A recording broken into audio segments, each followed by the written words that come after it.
Hello students, Bindu Chaudhary is with you in your social science class. Today we are covering our social science portion, social and political life, part 3rd, and in this one we are covering unit 2nd, Parliament and the making of laws. And previous chapter we had already discussed about the Parliament, role of Parliament and how people are important in every country for the decision making. And in this one we are covering about chapter 4th, understanding laws. Today we are taking part 1st, introduction.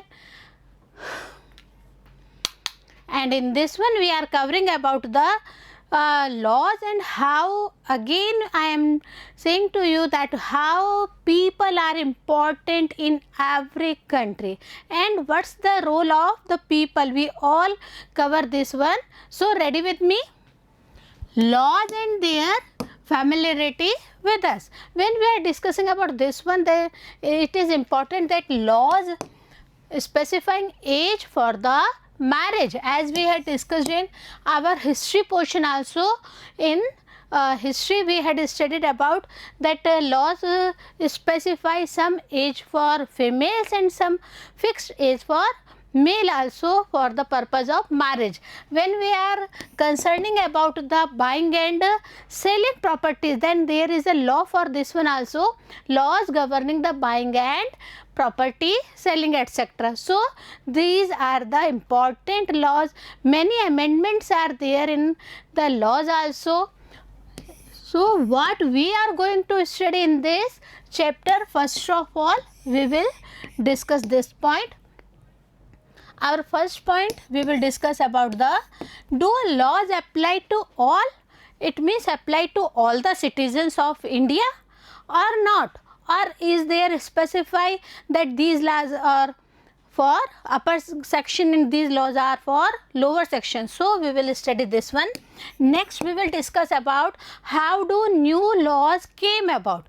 Yes, this one is important, that new laws are regularly coming in the parliament and constitution also making new laws. So we will discuss then this one also here. Next is unpopular and controversial news, etc. Yes, we had discussed about many news, and in this one also we will discuss with the help of the news many unpopular and controversial laws are there. Unpopular and controversial news. When we will study about this one, we will discuss about many laws which are unpopular and which are controversial, and all these are based on the news. Yes, many news are there, and on the basis of the news many new laws are there. So we will discuss this thing also in this one. So first of all our topic starts, do laws apply to all? Is it necessary or not? See, is this situation same since ancient time? We will correlate the laws with the ancient time position, and when we are correlating this one, what's the conclusion comes? In ancient time India, there are innumerable and often overlapping laws. Yes, many laws are there and they are overlapping to each other, and all these things creating problems. So what's the problem they are creating? This one is also the point here. Next one about colonial period. During colonial period, the system of laws began to evolve. This one is the thinking of many peoples. This one is the concept of many peoples, that new laws or the laws, system of laws imposed by whom? By the colonial rulers, etc. British colonialism are credited for introducing new laws. So this is also the concept that new laws are introduced by whom? New laws are introduced by the British rulers. So is it right or wrong, students? I think it is totally wrong, because when we are considering about the ancient times, so this imposing is totally wrong. So we will discuss here. Historians have disputed this claim on several grounds. They opposed this concept that British colonialism introduced new laws. So what's the reason behind it? First, that colonial law was arbitrary. Yes, many laws are there which were arbitrary in the time of British. And second, that the Indian nationalists played a prominent role in the development of the legal sphere in British India. Yes, we Indians have also the important role in the time of the British rulers, that they are making the main development of the legal sphere also. So, we Indians have also the main important role in making laws in the time of British rulers. See, one incident is here, and with this one we will discuss that laws are applied to all or only for the some persons. Okay. A government official helps his son go into hiding because his son has been given a 10-year jail sentenced by a district court for a crime that he committed. See, this one is the situation that one of the government official helps his son. क्यों वो सहायता कर रहे हैं government अधिकारी? क्यों? क्योंकि उनके जो पुत्र हैं उनको 10 साल की जेल की सज़ा दे दी गई है, और यह जो है यह डिस्ट्रिक्ट कोर्ट ने भी इसे क्राइम के रूप में मान लिया है. And this was the reason why he was hiding his son. So what's the main thing here? Do you think that the government officials' actions were right? What's your decision, students? Is this right that a government official has taken a step for this own son? Next one, should his son be exempt from the law just because his father is economically and politically powerful? It means rich persons who are economically and even who are politically powerful, they are exempted by the law. So this one is the situation we will relate, and with this situation we will deal our further chapter. Okay.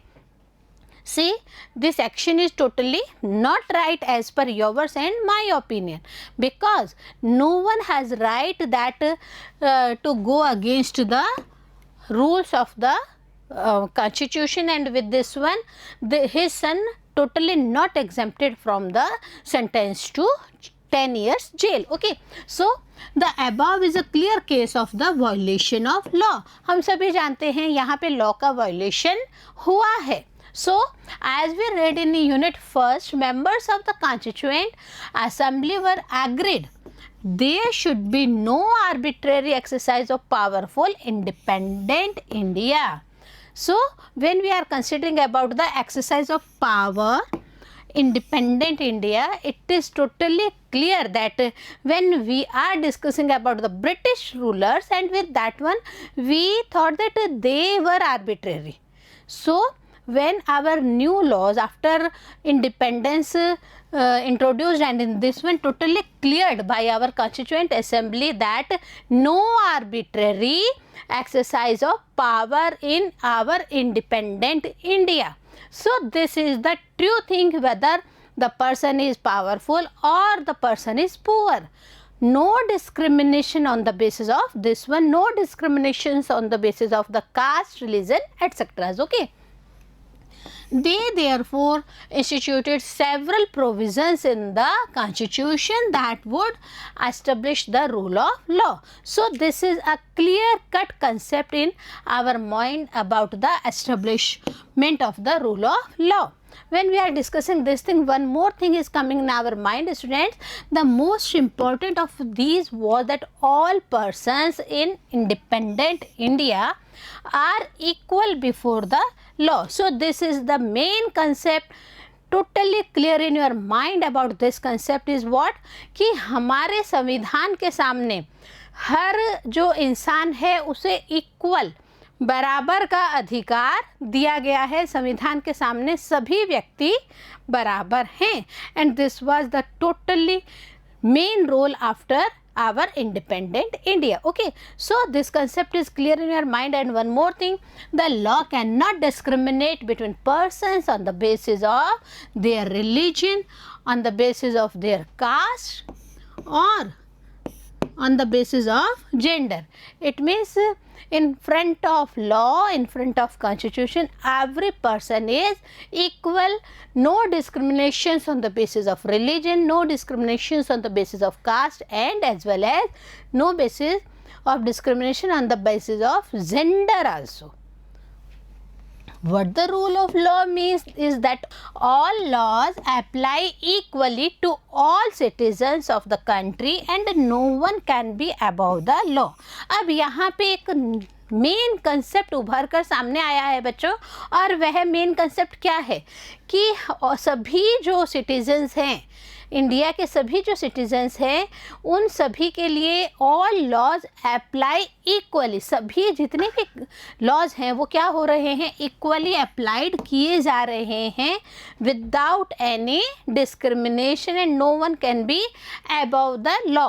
और कोई भी case होता है तो law, कानून से ऊपर कोई भी नहीं है. So this is the total clear concept of this chapter, and when we are discussing about this one, neither a government official nor a wealthy person nor even the president of the country is above the law. When we are correlating that story, just we studied and that with this one, so this line is totally clear in our mind that whether any government official nor a wealthy person as well as even the president of India, yes, president of the country, no one is above the law. In front of law all are equally treated. So any crime or violation of law has a specific punishment as well as a process through which the guilt of the person has to be established. So see this one, this statement is clarifying more about the violation of law, more about any crime done by any person. So specific punishments as well as the process through which the guilt of the person has to be established. Okay, so but was it always like this? जितना हम पढ़ रहे हैं, क्या सब कुछ वैसा का वैसा ही होता है क्या इन आवर रियल लाइफ, और something different from this one, treated discriminated life by the judge or by the other persons? See, in ancient India, when we are correlating this one with the ancient time, in ancient India there were innumerable and often overlapping local laws, and when we are discussing and correlating this ancient times of India with the British rulers and after the independent India, we will discuss, see, different communities enjoy different degrees of autonomy in administering these laws among their own. This one is also clear that totally different communities sometimes enjoyed what? Different degrees of autonomy in administering these laws among their own purpose, among their own self. When we are concluding this one, the new concept is coming in our mind, students, about this one. In some cases, the punishment that two persons received from the same crime varied depending on their caste backgrounds, with lower caste being more harshly penalized. See the situation. Is this going on in our free India, independent India? In the constitution, this one is described, or this one is in reality, that in some cases when two persons received same crime and they had same crime, but when there had any social, any caste background behind it, we notice that lower caste being more harshly paralyzed. This penalized situation is correct or not? This slowly began to change as this system of law began to further evolve during the colonial period. When we are discussing about the ancient time, see, this one was the situation, and when we are correlating that one with the British colonialism, and then that one also, see, some changes of system of the law were being done by whom? By the British peoples. it is often believed that it was the British colonialists who introduced the rule of law in India. So, this belief is true or not? Because many beliefs were there regarding the imposition of the rule of laws in India. But our historians have disputed this claim. What our historians said? See, historians have disputed this claim on several grounds, two of which include, the first one is what, students? The first one is that colonial law was arbitrary, and second, that the Indian nationalists played a prominent role in the development of the legal sphere in British India. So, this is the total concept about our nationalist, and what's the role of our nationalist in making laws in the development of the legal sphere in the time of the British India time. See, one example of the arbitrariness that continued to exist as part of British law is the Sedition Act of 1870. What is this one? What is Sedition Act 1970? First we will discuss this here. The idea of sedition was very broadly understood within this act, and with this act, what's the real position? Any person protesting or criticizing the British government could be arrested without due trial. And what is this trial? We will read in our further chapters also. Okay. So, this concept is what? That in the Sedition Act of 1870, this is clear position that if any fellow, कोई भी व्यक्ति जो है वह British government का protest करे या उनको क्रिटिसाइज करे, तो क्या होगा? उनको विदाउट एनी ट्रायल क्या कर दिया जाएगा? अरेस्ट कर दिया जाएगा. So this was the act, and see the situation. Another example of British arbitrariness was the Rollit Act, which allowed the British government to imprison people without due trial. And when we are discussing about Rollit Act, this picture totally claims the reality of life of that time. This painting shows troops firing on the people during the Jallianwala Bagh massacre. And when we are discussing about Jallianwala massacre, see this situation. Many people were killed, many harmed, and many injured in this one. And when we are reading about the situations of the British and the arbitrary rules, then this concept is totally clear in our mind that without any trial, they punished the Indian peoples. So, Indian nationalists began protesting and criticizing this arbitrary use of authority by the British. अब ये सब तो होना ही था बच्चों कि जब British सरकार बिना किसी भी अपनी बात को रखे जाने के पक्ष में थी ही नहीं, जब इंडियन पीपल को वो पनिश करती थी तो उसके लिए वो उनकी कोई भी बात नहीं मानती थी. And what's the condition behind it?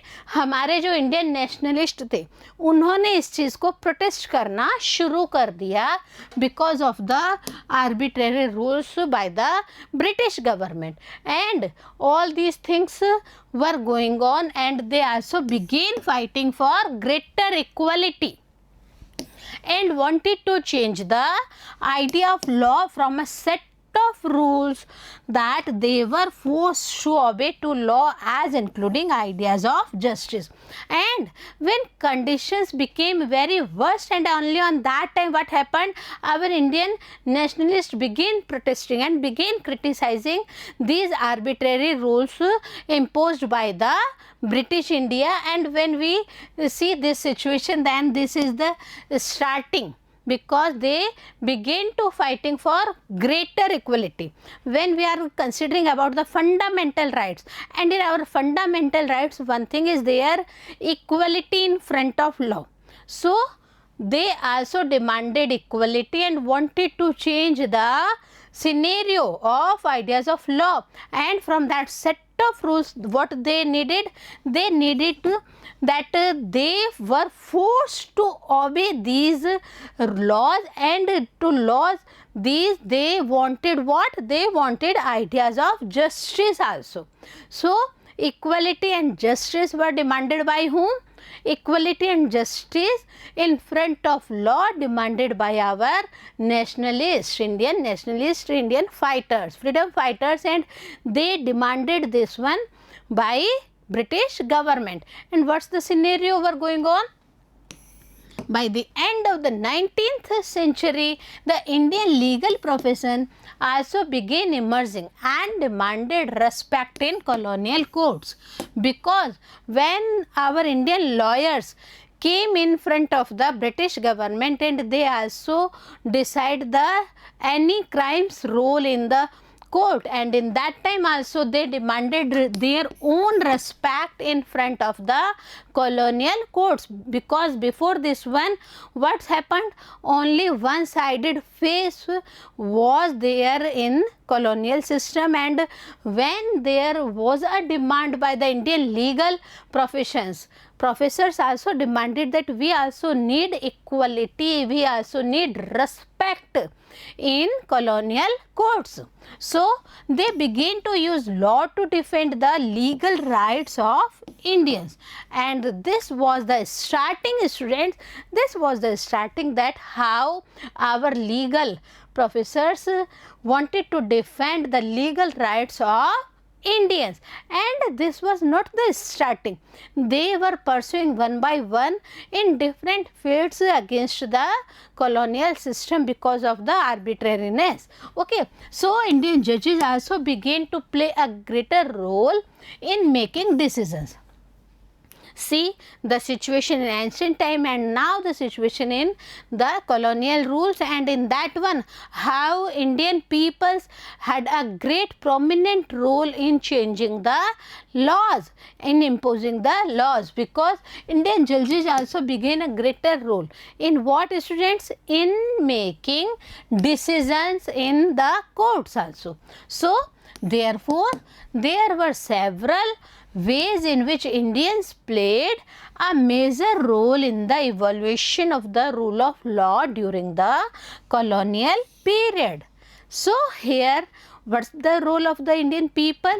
Indian people had a major role in the evaluation of the rule of law during what? During the British colonial period. So, not only Britishers imposed new laws, we Indians also played a prominent role in that one. Okay.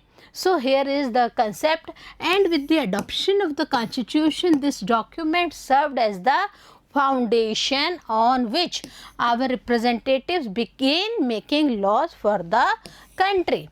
And this was the starting, because after reading many things, after freedom fighters their own imposing of new laws with the help of their own Indian judges, and Indian legal professors also began to protest that these equality are also our right. So, all these things came into existence. Also, every year our representatives pass several new laws as well as amend existing ones.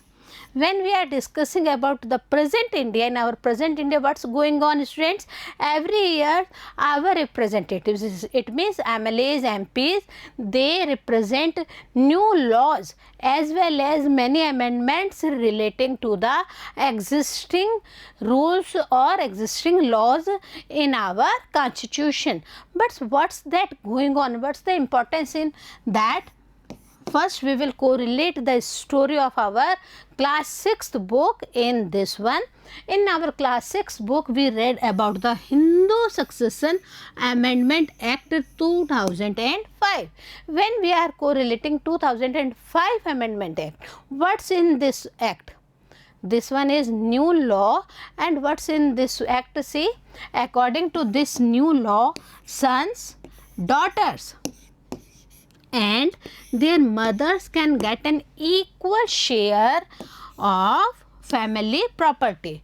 It means with imposing this new law, Hindu Succession Amendment Act 2005, and under this law, what's the real position, students? The real position is, in before this law, only sons or only male members have right in their family properties. But after this amendment, what's happened?